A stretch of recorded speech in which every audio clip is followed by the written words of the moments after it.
Assalamualaikum warahmatullahi wabarakatuh. Saya Dinda Aryani, perwakilan dari kelompok 5 dari mata kuliah Sejarah Pendidikan Islam yang beranggotakan saya sendiri dan Aldi Mardiansyah, kemudian Revina Ilka. Materi yang akan saya bawa yaitu tentang sejarah kodifikasi ilmu-ilmu Islam. Baik, saya akan menjelaskan apa sih pengertian kodifikasi. Nah, sini saya jelaskan kodifikasi adalah itu mengumpulkan, menghimpun atau membukukan, yakni mengumpulkan dan menertibkannya. Jadi, adapun yang dimaksud itu adalah dengan kodifikasi hadis menghimpun catatan-catatan hadis Nabi dalam mushaf. Nah, kegiatan menghimpun hadis dilakukan secara mandiri oleh masing-masing ulama hadis.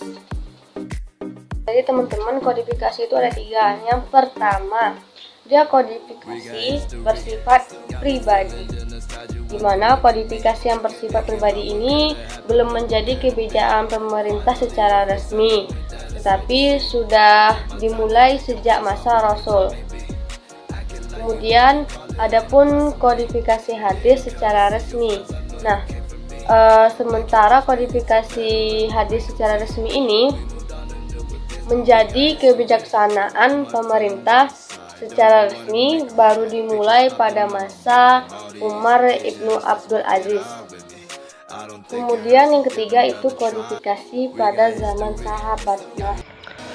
Adapun kodifikasi pada zaman sahabat itu banyaknya sahabat penghafal Al-Quran yang gugur di medan pertempuran tersebut, maka timbullah inisiatif Umar bin Khattab untuk mengumpulkan dan membukukan Al-Quran dalam satu tempat, karena dikhawatirkan Al-Quran pada masa itu yang masih terpisah dan berada pada penghafal nanti akan musnah. Di samping itu juga untuk menjaga Al-Quran tetap utuh, maka datanglah Umar kepada Abu Bakar mengutarakan idenya untuk membukukan Al-Quran pada satu tempat. Awalnya Abu Bakar menolak usulan dari Umar untuk membukukan Al-Quran dan keberatan melakukan sesuatu yang belum pernah dilakukan Rasulullah.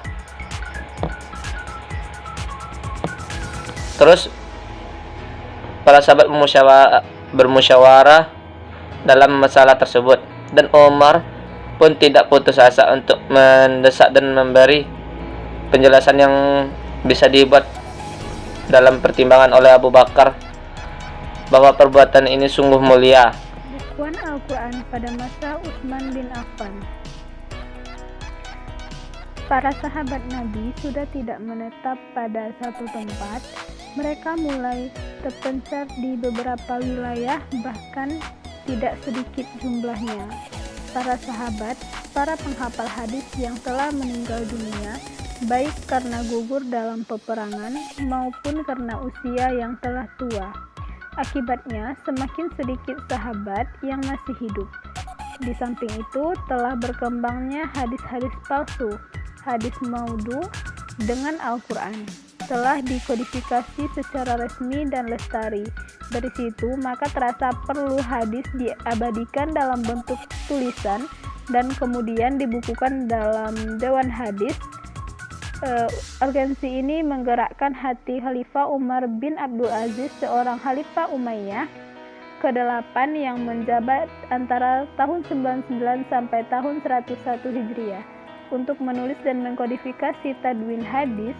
Ada Umar bin Abdul Aziz untuk mengkodifikasi hadis adalah yang pertama, kemauan beliau yang kuat untuk membiarkan hadis seperti waktu yang sudah-sudah karena khawatir akan hilang dan lenyapnya dari perbendaharaan masyarakat disebabkan belum dikodifikasi. Kedua, kemampuan untuk membersihkan dan memelihara hadis dari hadis-hadis maudhu yang dibuat oleh orang-orang untuk mempertahankan ideologi golongan dan mempertahankan mazhabnya yang mulai tersiar sejak awal berdirinya kekhalifahan Ali bin Abi Thalib. Ketiga alasan tidak terkodifikasinya hadis pada masa Rasulullah dan Al-Khulafa'ur Rasyidin karena adanya kekhawatiran bercampur dengan Al-Quran. Telah hilang disebabkan Al-Quran telah mengkodifikasikan dalam satu mazhab yang telah merata di seluruh pelosok. Dan keempat, kalau di zaman Khulafa'ur Rasyidin belum pernah dibayangkan dan terjadi peperangan antara orang muslim dengan orang kafir. Demikian juga perang saudara orang-orang muslim yang kian hari kian menjadi-jadi, yang sekaligus berakibat berkurangnya jumlah ulama ahli hadis. Maka pada saat itu konfrontasi tersebut benar-benar terjadi. Selanjutnya, sejarah kodifikasi ilmu-ilmu Islam. Yang pertama yaitu sejarah kodifikasi ilmu hadis, yang kedua sejarah kodifikasi ilmu fikih, yang ketiga sejarah ilmu usul fikih, dan yang keempat sejarah ilmu nahwu. Baiklah, yang pertama yaitu sejarah kodifikasi ilmu hadis. Jika dilihat perjalanan perkembangan hadis dari masa Nabi, sahabat, tabi'in, hingga kontemporer mengalami sebuah perjalanan yang sangat signifikan, berawal dari hadis yang disampaikan melalui lisan dengan lisan hingga berkembang menjadi tulisan. Kedua yaitu sejarah kodifikasi ilmu fikih. Kodifikasi kaidah-kaidah fikih yang meliputi 3 fase perkembangan, yaitu masa pertumbuhan dan pembentukan, yang kedua masa perkembangan dan kodifikasi, dan masa kematangan dan penyempurnaan hadis. Lahirnya teori hukum dalam epistemologi hukum Islam yang mengacu pada corak pemikiran tradisional dan rasional dalam epistemologi hukum Islam telah melandasi lahirnya teori maqasid al-syariah yang dikembangkan oleh juris Islam sebelum era Al-Shatibi, di era Al-Makasyahid setelah Al-Shatibi. Ilmu usul fikih telah muncul sejak adanya fikih. Namun, ilmu fikih telah mendahului usul fikih dalam pentakwinannya.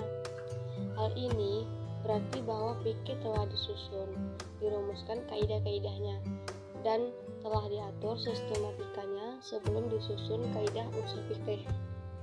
Terlambatnya dalam pentatwinan ini bukan berarti usul fikih tidak muncul kecuali setelah masa kodifikasi, atau juga berarti bahwa para ahli hukum Islam sebelum masa tadwin tidak memiliki kaidah tertentu dalam memutuskan hukum, karena kenyataannya kaidah-kaidah ilmu ini mustaqarah atau tertanam dalam jiwa-jiwa para mujtahid sebelum masa tadwin.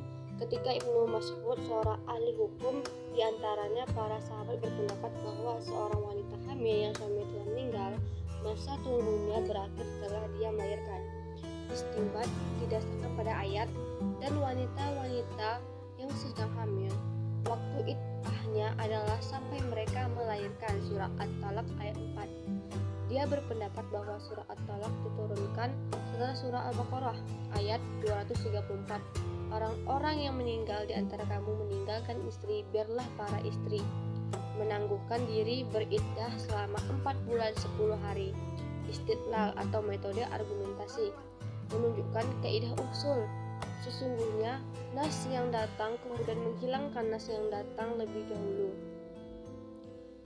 Bahkan usul fikih muncul sebelum tumbuhnya fikih, karena usul fikih merupakan aturan-aturan beristinbat dan timbangan-timbangan pemikiran. Hanya saja pada waktu itu belum ada kebutuhan untuk mengkodifikasikan rumusan-rumusan tersebut. Pada masa Nabi Shallallahu Alaihi Wasallam, beliau merupakan sumber rujukan dan penjernih hukum. Setelah kematiannya, ada masalah yang harus diijtihadi berdasarkan Al-Quran dan As-Sunnah. Hanya saja para fuqaha di kalangan para sahabat tidak merasa perlu membahas kaidah ijtihad dan cara-cara beristilal dan beristinbat, karena mereka mengetahui bahasa Arab dan gayanya dengan baik. Mereka juga mengetahui aspek penyebutan lafaz hingga artinya. Selain itu, mereka menguasai rahasia tasrih dan alasan turunnya ayat dan hadis. Imam Asy-Syafi'i menuliskan kitab Ar-Risalah ini secara detail dan mendalam. Ia senantiasa menyebutkan dalil atas pandangan-pandangannya serta mendiskusikan perbedaan-perbedaan pendapat secara ilmiah. Setelah Imam Asy-Syafi'i, Imam Ahmad bin Hanbal menulis kitab Ta'aruf ar-Rasul. Kemudian setelah itu banyaklah penulis tentang ilmu ushul fikih. Ilmu nahwu telah menjadi tradisi perkembangan pada masa dahulu sampai sekarang, karena semua pakar agama Islam sejak lahir sampai sekarang mempunyai penguasaan yang baik terhadap ilmu nahwu. Beberapa pakar ilmu nahwu yang handal dalam ilmu agama juga kepakaran mereka diakui di bidang ilmu nahwu ialah Imam Ibnu Katsir, An-Nawawi, Jalaluddin, Asy-Suyuti, Ibnu Hisyam, dan Az-Zamkasyari. Syauqi Dlaif membagi perkembangan nahwu berdasarkan aliran-aliran. Aliran tersebut sebagai berikut: aliran Basrah, aliran Kufah, aliran Baghdad, aliran Andalusia, kemudian tren Mesir. Aliran Basrah dan Kufah disebut sebagai aliran pertama karena mempunyai otoritas yang tinggi, juga mempunyai pendukung yang banyak dan fanatik. Adapun ketiga aliran yang lain disebut sebagai aliran turunan yang berinduk pada salah satu aliran utama. Perkembangan ilmu nahwu muncul dari Ali bin Abi Thalib saat menjadi khalifah. Gagasan ini disepakati oleh semua pakar linguistik Arab dan ada dorongan dari beberapa faktor, antara lain faktor agama, faktor sosial budaya. Dukungan Khalifah Ali bin Abi Thalib memiliki komitmen terhadap bahasa Arab dan Al-Quran.